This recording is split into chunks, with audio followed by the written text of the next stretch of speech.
सो भाई, जब आप ये तो सीख चुके हो कि स्ट्रक्चर्स को कैसे सॉल्व करना है और जो एडवांस इनके अंदर हमें मार्केट में वॉल्यूम्स मिलते हैं उसको कैसे सॉल्व करना है, वो सारी चीज़ें मैं आपको ऑलरेडी बता चुका हूँ। देखो, हर कॉन्सेप्ट को आप मिनिमम 100 बार चार्ट पे आप देखो और उसको यूज़ करके देखो, तभी आपको पता लगेगा मैंने क्या आपको यहाँ समझाया है। बेसिकली जैसे कि हम ट्रेडिंग करते हैं तो उसमें ये सारे कॉन्सेप्ट एक साथ यूज़ करने की कोई जरूरत नहीं होती।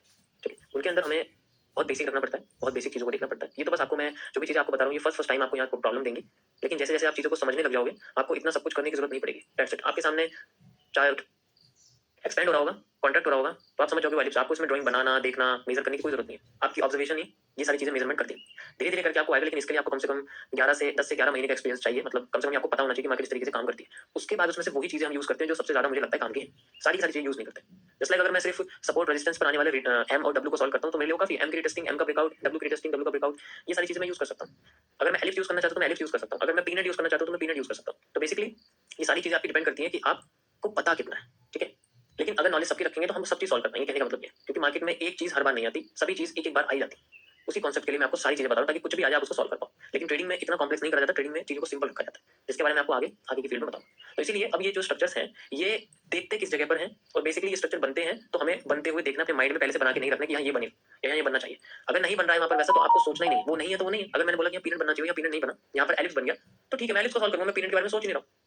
तो मार्केट को पहले एक्ट करने दिया जाए, उसके बाद हमें इस पर रिएक्ट करना होता है। तो इसीलिए मैं आपको ये बताऊंगा आज कि किस तरीके से हमारे पास टाइम फ्रेम का क्या मैटर है, वो मैं आपको आज समझाता हूँ कि टाइम फ्रेम किस तरीके से हमारे को हेल्प करता है।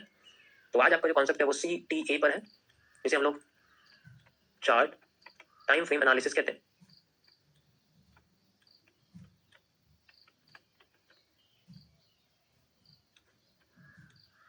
बेसिकली टाइम फ्रेम क्या होता है? टाइम फ्रेम आपका बस आपके कैंडल की क्लोजिंग का, यानी कि जो कैंडल क्लोज करती है उसकी ड्यूरेशन होती है, कैंडल क्लोजिंग ड्यूरेशन। आप इसको अपने साइड से कस्टमाइज कर सकते हो। आप चाहते हो कि मुझे एक कैंडल 5 मिनट्स में क्लोज होती हुई दिखनी चाहिए, तो आप 5 मिनट्स में सेट कर सकते हो। अगर आप चाहते हो कि मुझे कैंडल 15 मिनट्स में क्लोज होनी है एक, मैं चाहता हूँ कि कैंडल 15 मिनट में क्लोज हो, तो आप 15 मिनट का टाइम फ्रेम यूज कर सकते हो। अगर आप थोड़ा बड़ा टाइम फ्रेम चाहते हो, जैसे मैं 2 आवर का टाइम फ्रेम चाहता हूँ, तो मेरे को 2 आवर की कैंडल चाहिए एक, तो इसको हम लोग chart time frame chart time frame बोलते हैं। कैंडल क्लोजिंग ड्यूरेशन के अंदर ये आपका आता है कि एक कैंडल कितने टाइम में क्लोज करना चाहती है। अब ये सारी चीजें बहुत सारे फैक्टर्स पर डिपेंड करती है। ठीक है, ये सारी चीजें बहुत सारी चीजों पर डिपेंड करती है। मतलब अब कंफ्यूज हो रही होगी आपको कि मैं 5 मिनट्स लूं, 15 मिनट्स लूं, 2 आवर लूं, ठीक है, 1 डे का टाइम फ्रेम लूं, डेली टाइम फ्रेम लूं, 1 मिनट का टाइम फ्रेम लूं, तो ये कंफ्यूजन क्रिएट होती है। लेकिन हम अपनी साइड से सेट करते हैं इसको। इसके कई सारे फैक्टर होते हैं, लेकिन कुछ चीजें हैं जिनके बेसिस पे हम टाइम फ्रेम्स को यूज कर सकते हैं। सबसे पहला फैक्टर आता है हमारा डिसीजन लेने का समय।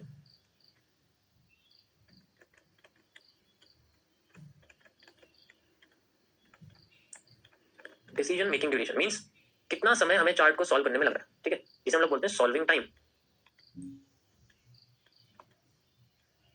ये जितना ज्यादा होगा आपको टाइम फ्रेम उतना ज्यादा बढ़ाना पड़ेगा। जब भी आपका डिसीजन थोड़ी लेट होता है तो इसका मतलब है कि आप छोटे टाइम फ्रेम को यूज नहीं कर सकते। अगर आपका डिसीजन मेकिंग ज्यादा है तो इसका मतलब है कि आप चार्ट को बहुत थॉरली तरीके से, यानी कि बहुत धीरे धीरे करके सॉल्व करते हो, मार्केट को अच्छे से समझते हो। तो इसमें हमेशा आपका जो टाइम फ्रेम है, मैं टाइम फ्रेम को इस तरीके से लिखूंगा, आपका जो टाइम फ्रेम है वो हमेशा बढ़ेगा। ठीक है, सबसे पहली कंडीशन ये होती है। देखो, हमेशा चार्ट को बहुत धीरे धीरे सॉल्व करना चाहिए, जल्दबाजी में कभी नहीं करना चाहिए। जब धीरे धीरे सॉल्व करते हैं तो हमें बहुत तरीके के एविडेंसेस मिलते हैं। जब हम डिसीजन लेते हैं तो हम एविडेंस क्रिएट करते हैं चार्ट पे बेसिकली। और एविडेंसेस में आपको मैक्सिमम एविडेंसेस आपको बता चुका हूं, जैसे वहां ब्रेकआउट या ब्रेकडाउन हुआ है या नहीं, है ना, ये देखा जाता है। नहीं हुआ है तो रुकना पड़ेगा। वहां पर कैंडल क्लोज हुई है या नहीं, नहीं हुई है तो रुकना पड़ेगा। जब कैंडल क्लोज होगी तो आपके अंदर पेशेंस कितना है, पेशेंस कितना, सबसे पहली चीज कि कितना पेशेंस है।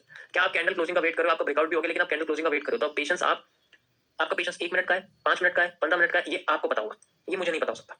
ठीक है, मेरे अंदर पेशेंस 1 मिनट वाला भी है, मेरे अंदर पेशेंस 1 मंथ वाला भी है, मैं 1 महीने की कैंडल के लिए भी वेट कर सकता हूँ, लेकिन शायद आपके साथ वो चीजें ना हो। तो इसलिए टाइम फ्रेम का सबसे इंपॉर्टेंट फैक्टर ये होता है कि आप कैंडल की क्लोज होने का वेट जो करते हो वो कितनी देर तक कर सकते हो, आप ब्रेकआउट होने का वेट कितनी देर तक कर सकते हो। शुरुआत में सबका बहुत कम होता है पेशेंस, तो ये टाइम के साथ इंक्रीज होता है। और पेशेंस हमेशा बढ़ाना चाहिए, टाइम फ्रेम हमेशा टाइम के साथ बढ़ाना चाहिए, टाइम फ्रेम कभी भी कम नहीं करना।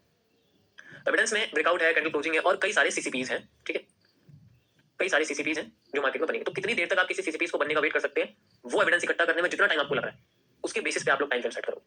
जैसे मैं इतनी सारी चीज देखता हूँ तो मुझे करीब 15 मिनट लग जाते हैं, या मैं कह सकता हूँ कि मुझे 7-8 मिनट लग जाते हैं। तो इसका मतलब है कि मुझे हमेशा अपने ड्यूरेशन से 2 गुना 3 गुना ज्यादा टाइम फ्रेम यूज करना है। जैसे अगर मुझे कुछ भी चार्ट सॉल्व करने में 5 मिनट लगते हैं ना, तो मुझे मिनिमम 15 मिनट्स का टाइम फ्रेम सॉल्व करना है।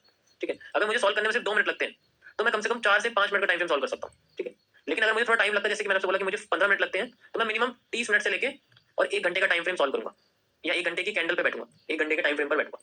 तो ये बेसिकली डिपेंड करता है हमारे डिसीजन मेकिंग ड्यूरेशन पर, कितना टाइम लग रहा है। ये सबसे पहला फैक्टर आता है। दूसरा फैक्टर आता है आपका दूसरा फैक्टर आता है आपका FTC के अंदर। यहां से मैं आपका दूसरा कॉन्सेप्ट शुरू करता हूं, ये इसके अंदर है। This concept is very very big and very very systematic.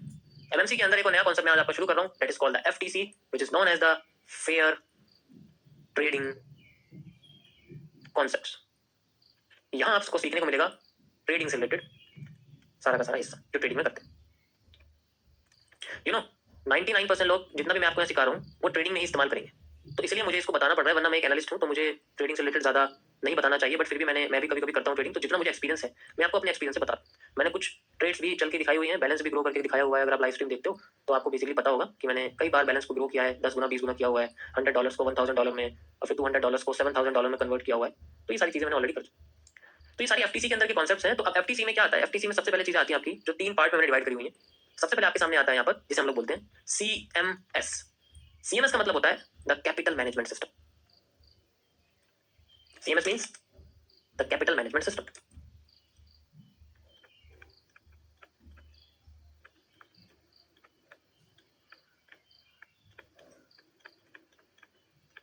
Capital management system कैसा होता है? देखो अभी टाइम फ्रेम से रिलेटेड मैं आपको आगे बताऊंगा। अभी ये FTC के अंदर मैंने शुरू कर दिया, तो ये अलग कॉन्सेप्ट है बेसिकली। कैपिटल मैनेजमेंट सिस्टम के अंदर वो कैपिटल होते हैं जो इस्तेमाल की जाती है ट्रेडिंग में, ठीक है। एग्जांपल के लिए मेरे पास मेरा जो बैंक अकाउंट है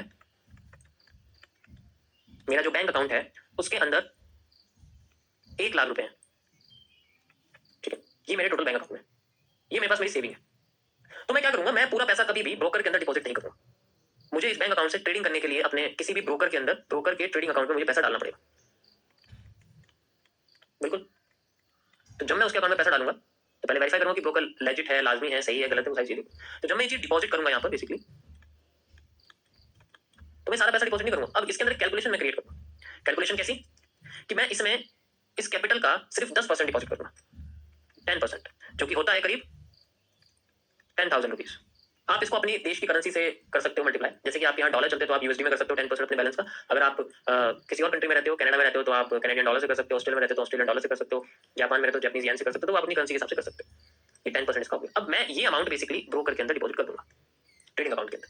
अब मेरा बैलेंस कितना हो गया? My trading account balance is $10,000, 10,000 rupees, sorry, ठीक, 10,000 रुपीज मेरा बैलेंस हो चुका। अब मैं इस बैलेंस का इस्तेमाल करूंगा। देखो ये सब चीज तब इस्तेमाल करते हैं जब अब इस बैलेंस का मैं 10% यूज करूं, जो मेरे टोटल बैलेंस का 1% ही है।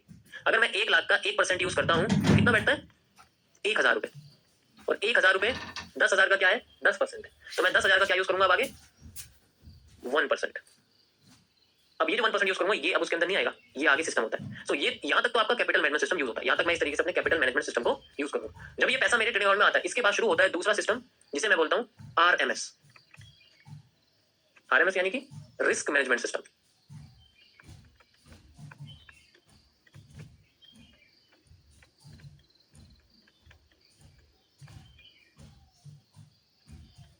अब जो मेरे पास ये 10,000 रुपए आ गए हैं, मैं हाईलाइट कर देता हूँ थोड़ा सा। 10,000 रुपए मेरे पास आ गए, तो अब मैं इसको अपने रिस्क मैनेजमेंट यूज करूंगा। ट्रेड लगाने से पहले मैं अपने कैपिटल को अच्छे से समझूंगा कि किस तरीके से मुझे कैपिटल का कितना हिस्सा यूज करना है। तो जो भी मैं ट्रेड लगाऊं उसमें मार्जिन यूज करूंगा। क्या यूज करूंगा? मार्जिन। इसे हम लोग बोलते हैं मार्जिन कितना यूज हो रहा है। मार्जिन यानी कि आसान भाषा में स्टॉप लॉस, SL, ठीक है, आसान भाषा में स्टॉप लॉस। अब ये जो स्टॉप लॉस है ये मेरे बैलेंस का 10% होगा, यानी कि 10% ऑफ डिपॉजिटेड बैलेंस, जिसे मैं DA बोलूंगा, ठीक है। डिपॉजिटेड बैलेंस आप कह सकते हो, DA भी बोल सकते हो, DA मैं DA बोलता हूं वैसे तो इसको, पर आप DB भी बोल सकते हो, कोई प्रॉब्लम नहीं है, ठीक है। मैं इसे डायरेक्ट अभी सिर्फ बैलेंस लिख देता हूं या इक्विटी लिख देता हूं, जो भी आपको सही लगे, ठीक है। 10% ऑफ बैलेंस, तो ये कितना बैठता है मेरे पास? करीब 1,000 रुपीज। अब मुझे हर ट्रेड में इतना पैसा लगाना है। This is called the risk management system. जब भी मेरी ट्रेड लगी तो हमेशा मुझे इतना ही पैसा लगाना है। अब इसमें मैं किस तरीके से आगे यूज करूंगा अब मैं आपको आगे बता दूं। अभी मेरा यहाँ पर ये आ गया, ठीक है, ये आगे मेरा बैलेंस। अब आता है सबसे इंपॉर्टेंट फैक्टर जिसे हम लोग बोलते हैं TMS, जिसका नाम मैंने ट्रेड मैनेजमेंट सिस्टम रखा हुआ है।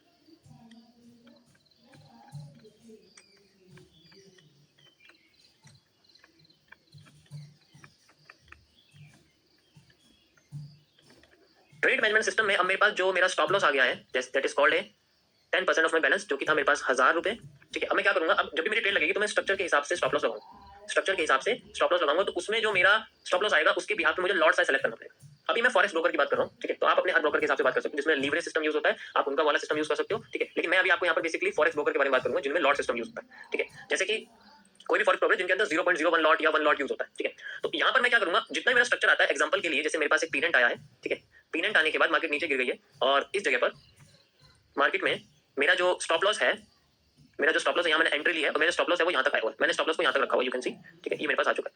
अब मैं जाके इजीली, अब मेरा टेक प्रॉफिट है, मैं यहाँ तक ले लूंगा।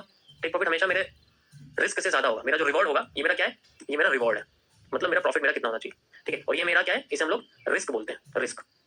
तो इन दोनों के बीच में एक रेशियो निकलता है जिसे हम लोग रिस्क टू रिवॉर्ड रेशियो यानी कि आरआर बोलते हैं। रिस्क आपका हमेशा एक रहता है और रिवॉर्ड आपका इसके बाद रहता है कि कितना गुना है आपके। जैसे यहाँ पर मैं बोलूंगा तो ये शायद 2 गुना हो गया, है ना। आपके लॉस से आपके रिस्क से 2 गुना हो गया तो 1:2 हो जाता है। अगर मैं 100 रुपए लगा रहा हूँ तो मेरे को 200 मिल जाएंगे, इस तरीके से टोटल बैलेंस में 300 रुपए मिल जाएंगे। तो यहाँ पर अगर मैं 1000 रुपए का यहाँ रिस्क ले रहा हूँ तो इसका मतलब है 1000 2000, तो मेरे को टोटल 2000 रुपए का प्रॉफिट होगा। अगर मेरा टेक प्रॉफिट हिट होता है, अगर मार्केट यहाँ से ऊपर चली जाती है तो मेरे को 2000 रुपए का प्रॉफिट होगा। अब इस पोर्शन में मेरे सिर्फ 1000 जाने चाहिए, ये कैसे पता लगेगा। यहाँ से जैसे हम एंट्री करते हैं, एंट्री से लेकर नीचे तक का एरिया के बीच में हमारे पास पॉइंट्स निकल के आते हैं, जिन्हें हम लोग या तो पिप्स बोलते हैं या पॉइंट्स बोलते हैं। फॉरेक्स की भाषा में पिप्स बोलते हैं। 10 पॉइंट में एक पिप होता है, ये समझो, बस ये फर्क है। अगर मैंने 100 पिप के बारे में बात करी तो 1000 पॉइंट हो गया, अगर मैंने 10 पिप के बारे में बात करा तो 100 पॉइंट हो गया। आप पॉइंट्स में बात करो, ज्यादा बेहतर रहेगा। जैसे मैंने बोला, इसके बीच में आपका 200 पॉइंट का यहाँ पर स्टॉप लॉस आया था। अब 200 पॉइंट में ऐसा लॉट सेलेक्ट करना है, मतलब 200 पॉइंट में 1000 रुपए चले जाए, ऐसा क्या सेलेक्ट करें। 200 पॉइंट में 1000 रुपए चले जाए, ऐसा क्या सेलेक्ट करें। 5, तो यहाँ कितना आ जाएगा मेरे पास 5, लेकिन 5 का लॉट नहीं चलते, यहाँ चलते हैं 0.05, इस तरीके से क्रिएट होता है। तो मेरा लॉट कितना आ जाएगा 0.05 फिलहाल के लिए। 200 पॉइंट में मुझे इतना मान लीजिए कमा, तो मेरे पास यहाँ पर 5 का लॉट बेसिकली निकल के आ जाए, ठीक है। ये 5 रुपए है, आप ये समझो, ये 5 रुपए होता है। 0.01 का मतलब है 1 रुपया। अगर डॉलर का अकाउंट है तो 0.01 का मतलब 1 सेंट। तो अकाउंट टाइप्स के हिसाब से भी ये लॉट चेंज होता है। तो ये सबसे एंड का जो होता है आपके पास रुपए होता है, हम लोग रुपए कहते हैं। तो उसके बाद ये अमाउंट जो है इस तरीके से इंक्रीज हो जाता है आपका।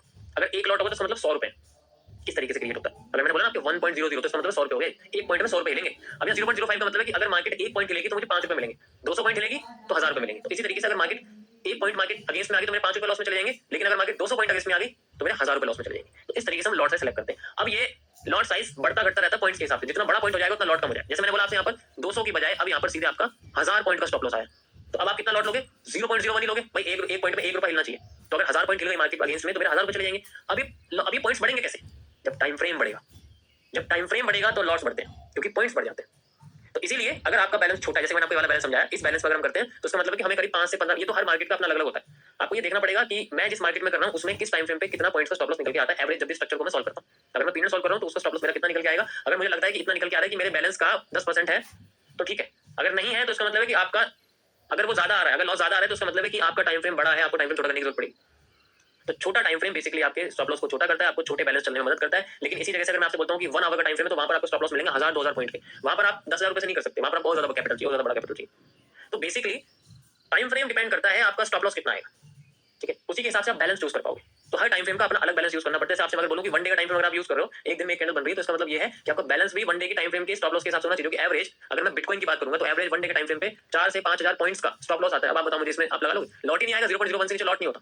तो कम से कम अगर मैं 0.01 का लॉट भी ले रहा हूं तब भी मेरे पास 4 से 5000 रुपए का स्टॉप लॉस है। अब ये किसका 10% है, 50,000 का। बैलेंस ज्यादा चाहिए ना, तो इसका मतलब है कि अगर मैं चाहता हूं कि मैं 10,000 रुपए का यूज करूं तो हमें अपने टाइम फ्रेम को छोटा करना पड़ेगा।